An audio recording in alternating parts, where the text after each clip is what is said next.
혹시 사법 접근권이라는 말 들어보신 적 있나요? 누구든지 법 앞에 평등하게 재판에 접근하고 참여할 권리, 그게 바로 사법 접근권입니다.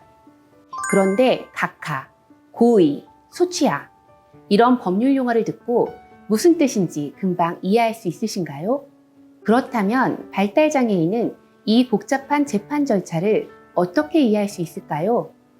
말을 하지 못하는 언어장애인은 법정에서 자신의 입장을 어떻게 말할 수 있을까요?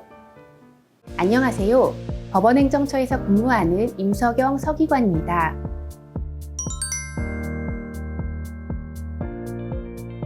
아주 의미 있는 연구를 소개해 드리려고 합니다. 제목은 발달장애인 언어장애인의 사법 접근권 강화를 위한 알기 쉬운 자료와 보완대책 의사소통 개발 방안 연구입니다. 재판을 받는 사람은 누구나 그 재판의 내용을 이해하고 자신의 의사를 말로 표현할 수 있어야 합니다. 하지만 발달장애인이나 언어장애인에게는 말과 글이 너무 높은 벽처럼 느껴질 수 있습니다. 그래서 이들의 이해와 표현을 돕기 위한 방법을 연구한 것입니다. 헌법 제27조는 말합니다. 누구든지 법률에 의한 재판을 받을 권리가 있다. 이 권리를 실현하기 위해서 장애가 있는 사람에게는 특별한 조치가 필요합니다. UN 장애인권리협약, 그리고 우리나라의 장애인 차별금지 및 권리구제 등에 관한 법률도 국가의 의무로 정당한 편의 제공을 명시하고 있습니다. 이 연구는 그 의무를 현실로 옮기기 위한 실질적인 첫걸음입니다. 발달장애인은 지적장애, 자폐성 장애 등을 포함합니다. 발달장애인은 복잡한 개념이나 절차를 이해하는 데 큰 어려움을 겪습니다.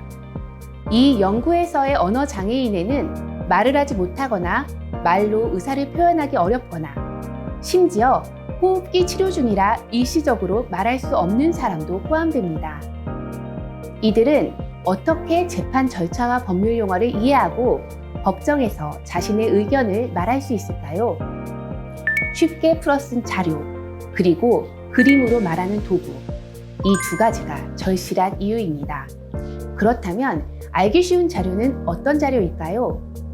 알기 쉬운 자료의 일반적인 기준이 있습니다. 문장은 짧고 단순해야 합니다. 가급적 쉬운 단어를 고르되 어려운 단어는 그 의미를 설명해 주어야 합니다. 글씨는 커야 하고 꺾임이나 장식이 없는 글씨체를 선택합니다. 이해를 돕는 그림이나 사진을 함께 제시해야 합니다.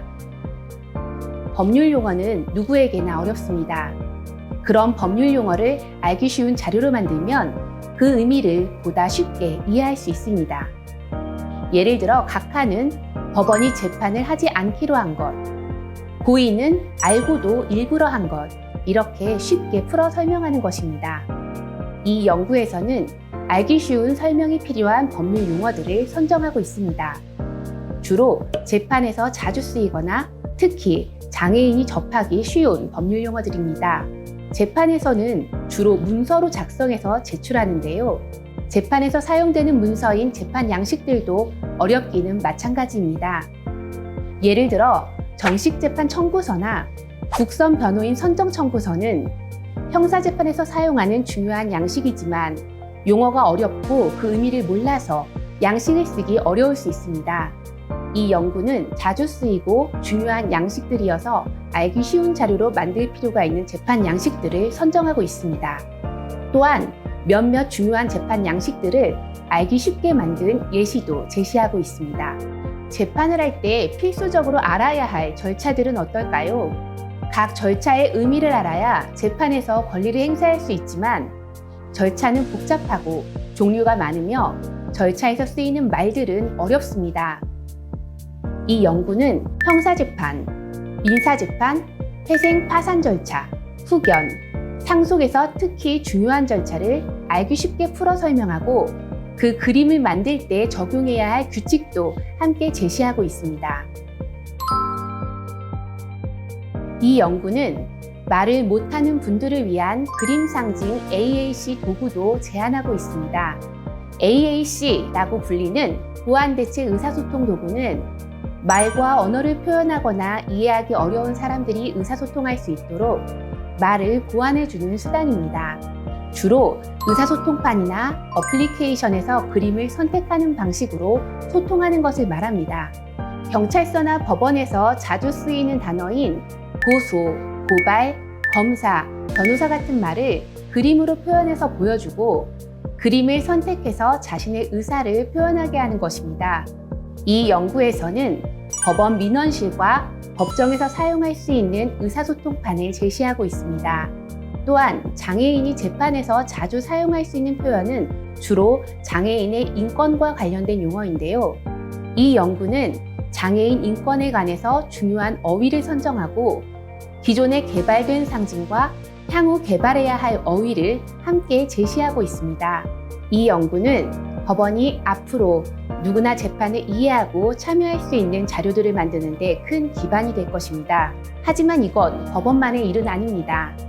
병원, 학교, 경찰, 행정 서비스 등 장애인을 만나는 모든 현장에서 활용될 수 있습니다. 장애인뿐만 아니라 쉬운 설명이 더 편한 비장애인들도 활용할 수 있습니다. 이 연구는 모두를 포용하는 사법 절차를 만들기 위한 시도이자 사람을 위한 재판을 향한 발걸음입니다. 법 앞에 평등하다는 말이 누군가에게는 현실이 되지 못하는 사회라면 그 평등은 완성되지 않은 것이겠죠. 장애인도 비장애인과 똑같이 이해하고 말하고 권리를 지킬 수 있는 재판 절차가 되도록 법원은 오늘도 고민하고 있습니다. 이 연구와 앞으로 개발될 자료들이 그 첫걸음이 될 수 있도록 많은 관심과 응원 부탁드립니다. 감사합니다.